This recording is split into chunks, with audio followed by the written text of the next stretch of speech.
বৃষ্টি ও ঢলের পানিতে ফুলে ফেঁপে উঠছে পদ্মা তিস্তা। তীরবর্তী 5 জেলায় দেখা দিয়েছে বন্যা। লালমনিরহাটে পানিবন্দী হয়ে পড়েছে প্রায় 10,000 পরিবার। বন্যা পরিস্থিতির অবনতি হয়েছে কুষ্টিয়ার দৌলতপুরে।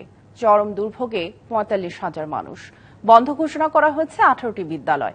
এছাড়া কুড়িগ্রাম ও চাঁপাইনবাবগঞ্জেও খারাপ হচ্ছে পরিস্থিতি।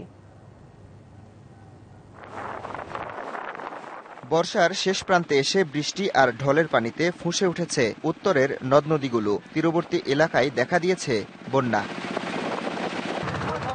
ভারতের গজলডোবা ব্যারেজ খুলে দেয়ায় লালমনিরহাটের তিস্তা নদী বইছে বিপদসীমার উপরে। এতে তীরবর্তী এলাকার গ্রামীণ সড়ক, ফসলের মাঠ, পুকুর তলিয়ে গেছে। পানিবন্দী হয়ে পড়েছে হাতীবান্ধা, কালীগঞ্জ, আদিতমারী ও সদর উপজেলার 20টি গ্রামের প্রায় 10,000 পরিবার। পানি আরও বৃদ্ধির পূর্বাভাস থাকায় নিরাপদ আশ্রয়ের খোঁজে দুর্গতরা। বাড়ছে পদ্মার পানিও। চাঁপাইনবাবগঞ্জ সদর ও শিবগঞ্জ উপজেলার 5টি ইউনিয়নে প্রায় 11,000 পরিবার পানিবন্দী।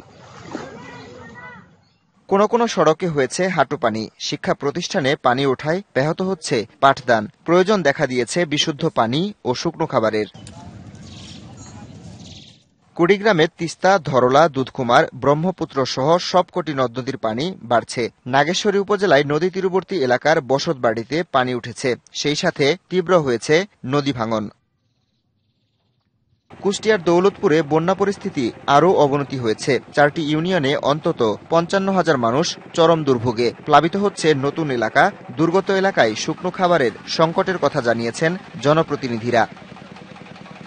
রাজশাহী নগরীর পঞ্চবটি, তালাইমারী, কাজলা, পাঠানপাড়া, বুলনপুর, শ্রীরামপুর এলাকার বাসিন্দারা পানিবন্দী। এছাড়া পদ্মার চরাঞ্চল এবং সীমান্ত সংলগ্ন চরখিদিরপুর, খানপুর ও মিডলচর ডুবে গেছে। দুর্গতরা আশ্রয় নিয়েছেন শহর রক্ষা বাঁধে।